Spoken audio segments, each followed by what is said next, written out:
परमेश्वर के नाम की स्तुति हो, परमेश्वर के नाम की जय जयकार हो। परमेश्वर ने हमें फिर से एक और बार आपके सामने आने के लिए मौका दिया है। परमेश्वर जब हम आपके प्रभु हम परमेश्वर के सामने आते हैं तो हमें क्या सीखने को मिलता है। हम अभी जो हम सीखने जा रहे हैं वो है विश्वासियों के लिए परमेश्वर का न्याय। परमेश्वर का न्याय विश्वासियों के लिए किस प्रकार से है उसके बारे में सुन रहे हैं। उसके हमने बहुत सारे अभी एपिसोड 51 अपन जा रहे हैं, 51 एपिसोड में पहुंच रहे हैं। और यहाँ पर कोलोसियों की पत्री 2 अध्याय और 14वां आयत में अपन पढ़ेंगे कि क्या पढ़ेंगे कि परमेश्वर ने उस अभिलेख को हमारे बीच से हटा दिया जिसमें उन विधियों का उल्लेख किया गया था जो प्रतिकूल और हमारे विरुद्ध था। उसने उसे कीलों से क्रूस पर जड़कर मिटा दिया। तो यहाँ पर हम इंग्लिश में पढ़ेंगे थोड़ा सा और बेहतर हो। उसके पहले हम रोमियो की पत्री 6वां अध्याय और 23वां वचन में से अपन एक और बार देख लेंगे, क्योंकि हमने वहाँ पर हम रोके थे और हम देख लेते हैं क्या लिखा है। रोमियो की पत्री 6 के 23वां आयत में क्या लिखा हुआ है। क्योंकि पाप का मूल्य तो बस मृत्यु ही है, जबकि हमारे प्रभु यीशु मसीह के में अनंत जीवन परमेश्वर के सेठ में थे। इंग्लिश में क्या इस प्रकार से पढ़ते हैं, the wages of sin is death. मतलब हमारे पापों की जो दंड है वो क्या है, वो पाप का दंड मृत्यु है। मौत के अलावा हमारे पास पाप का दंड का कोई भी चारा नहीं। मतलब जो भी गलत पाप करता है उसका सबसे आखिर जो दंड है, जो सबसे कठिन दंड है, जो सबसे मुसीबत वाला दंड है या दुख देने वाला जो दंड है वो क्या है, वो मृत्यु। मतलब यहाँ पर मृत्यु मतलब हम तो ये एक तरह से देखा जाए तो हमको ऐसा लगेगा अरे भाई मृत्यु के होने के बाद तो हमको क्या प्रॉब्लम है।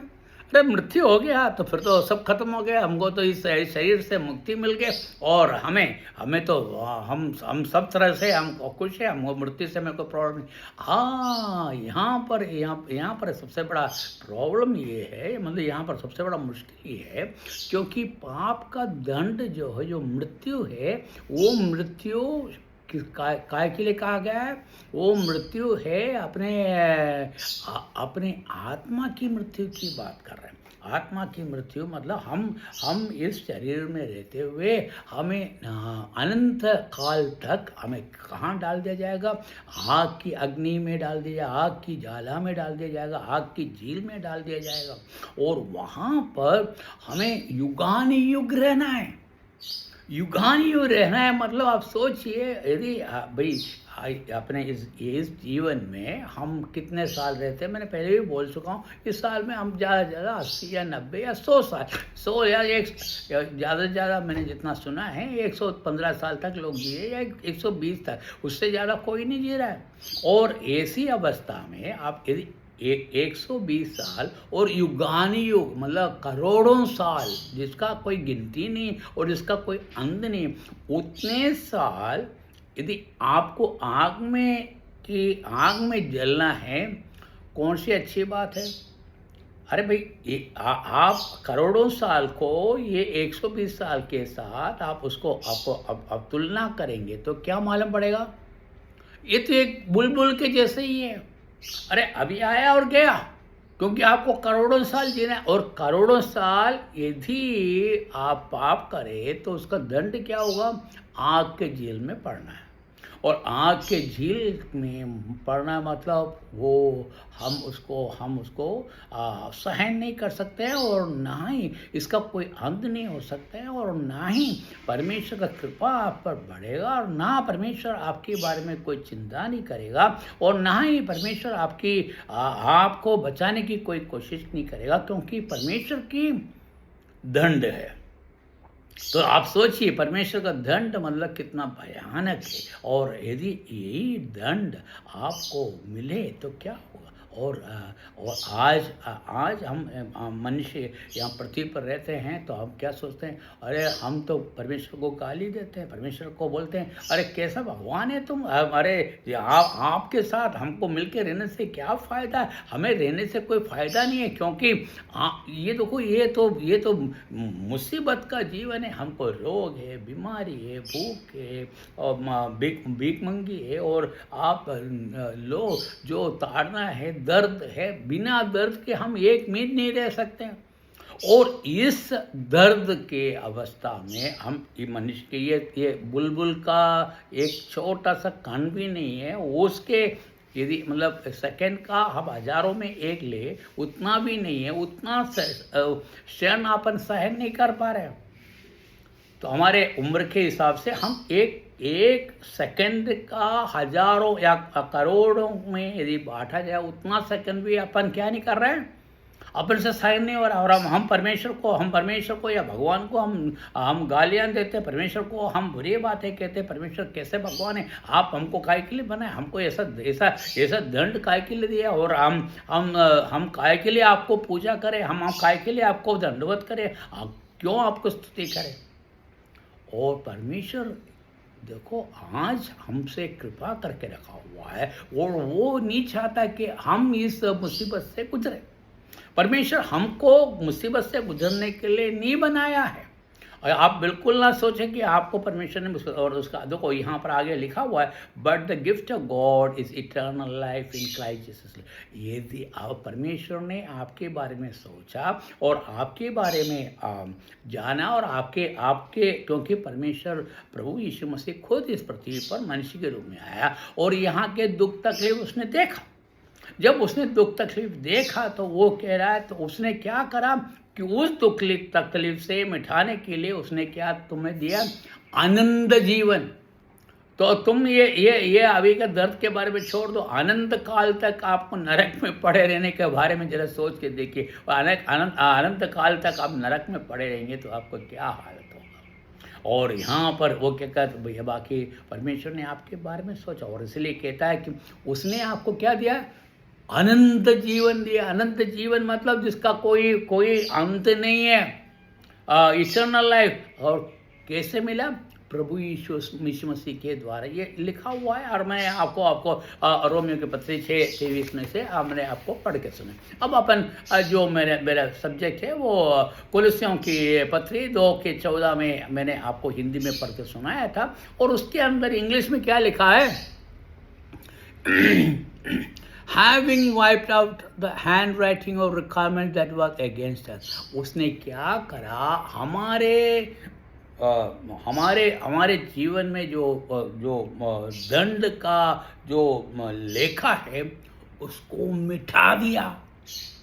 सोचिए, उसने उसको मिटा दिया, मतलब आपके पाप के सजा को पूरी तरह मिटा दिया। मतलब आपको अनंत काल तक आपको जो नरक में रहने का उस चीज को पूरी तरह से मिटा दिया। और मिठा कर और क्या करा है, क्या लिखा है, क्योंकि वो आपका जरूरी था, क्योंकि आपने पाप करा है। आपने पढ़ा है कि पाप जो करा है उसको पाप की दंडा मृत्यु है, मतलब आग की झील है। और तो ये आग की झील में से आपको निकाल कर क्या करा है, which was contrary to us, जो हमारे लिए था, और उसको वो जो हमारे विपरीत था, हमारे लिए कॉन्ट्ररी मतलब हमारे विपरीत था। और ऐसे अवस्था में से, and he has taken it out of the way having nailed to the cross. उसने क्या करा, हमारे पापों को, देखिए आप सुनिए, फिर से सुनिए, हमारे पापों को, मैंने पहले बोला, रोमियो की पत्री 6:23 में लिखा है, पाप को दंड तो मृत्यु है, आके चीज, और या कहते दुख और तकलीफ है, या कह सकते हैं कि आप रोना और दांत पीसना है। और यदि आप कह सकते हैं तो हमको अनंत काल तक रोते पड़ना है, और ना तो पानी मिलेगा, ना तो आप गर्मी सहन कर पाएंगे, ना खाना मिलेंगे, भूख और प्यासा, और उसके साथ ये कीड़े मकोड़े हमें काटते जा रहे हैं और आग में जलते जा रहे हैं। ऐसी अवस्था में से देखिए ऐसी अवस्था में से हमें ये हमारे लिए लिखा गया था, ये हमारे लिए था। और उसको वो जो हमारे जो विपरीत जो हमको ये था, उसको परमेश्वर ने या प्रभु यीशु मसीह ने उसको निकाल कर क्या करा, हमारे सारे पापों को इकट्ठा कर कर क्या करा, वो क्रूस पर चढ़कर उसको क्रूस पर कीलों से ठोक कर टांग दिया। देखिए आप जरा सोचिए, आपको क्रूस में से, आपको इस पाप के दुनिया में से या आपके दुख की दुनिया में से आपके दुख को सबको निकाल कर क्या करा है, प्रभु यीशु मसीह ने क्या करा है, उसको क्रूस पे टांग दिया। मतलब अब वहाँ पर से हमें हमको उस पाप का दंड नहीं मिलेगा, और वो ही किया है। तो यहाँ पर बता रहा है कि क्या बता रहा है कि यहाँ पर लेखक बोल रहा है कि क्या बोल रहा है, आपके पाप का दंड का भार प्रभु यीशु मसीह ने लेकर वो क्रूस पे चढ़ गया। हम विश्वासियों के लिए हमको अच्छी बात ये है, हम पाप में से मुक्ति हो गए। जो कोई प्रभु यीशु मसीह पर विश्वास किया उसको अनंत जीवन मिला। मतलब यदि आप प्रभु यीशु मसीह पर विश्वास करेंगे, आपको कोई मूल्य नहीं देना है। आज आप इस दुनिया में देखें, आज दुनिया में क्या हो रहा है, आपको कुछ भी चाहिए आपको मूल्य देना पड़ता है, आपको दक्षिणा देना पड़ता है, आपको पहाड़ों में जाना पड़ता है, या फिर घाटियों में जाना पड़ता है, या नदी में जाना पड़ता है, उसमें डुबकी लगाना पड़ता है, गंदे पानी में आपको नहाना पड़ता है। भाई एक अच्छी आपको जैसा आपको समय बाकी आपको पाप के धुलने के लिए आपको ये कुछ नहीं करना है, आपको वहाँ पर आपको मूल्य देना है, और यहाँ पर आपको कुछ भी नहीं देना है। क्या करना है, सिर्फ विश्वास करना है। सिर्फ विश्वास करने पर क्या होगा, वो आपके सारे पाप, कब तक का पाप, जन्म से लेके मरण तक का जो पाप है उसको लेकर क्या करेगा, वो क्रूस में वो कीले ठोकर टांग दिया। और मतलब वो उसके साथ ही खबर पर चले गए, अब उस पाप का आपको कुछ भी नहीं मिला। हम विश्वासियों को सबसे बड़ी ताकत क्या है, क्योंकि हमने प्रभु यीशु मसीह पर अपने विश्वास किया, और उसको हमने विश्वास किया कि हमारे प्रभु यीशु मसीह हमारे पापों के लिए मारा गया, गाड़ा गया और जी उठा। ये यदि हम विश्वास करते हैं और मुंह से कबूल करते हैं, आपको उससे ज़्यादा कुछ नहीं करना।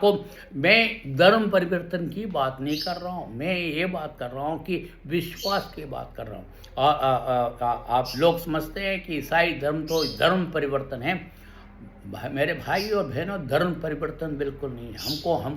हम ना तो मैं कोई धर्म के प्रचार करता हूँ और ना ईसाई धर्म की प्रचार करता हूँ। मैं सिर्फ उस प्रभु यीशु मसीह के बारे में बोलता हूँ जो हमारे पापों के लिए मारा गया था और गाड़ा गया था और जी उठाया। वो उसने हमारे पापों को क्या करा, यहाँ पर पौलुस कह रहा है कि तुम्हारे पापों को उसने लेकर क्रूस में कीलों में ठोक दिया। मेरे समय यहाँ पर खत्म होता है। प्रभु की स्तुति हो, और बाकी हम आगे देखेंगे। प्रभु यीशु मसीह के नाम की महिमा हो। आमीन।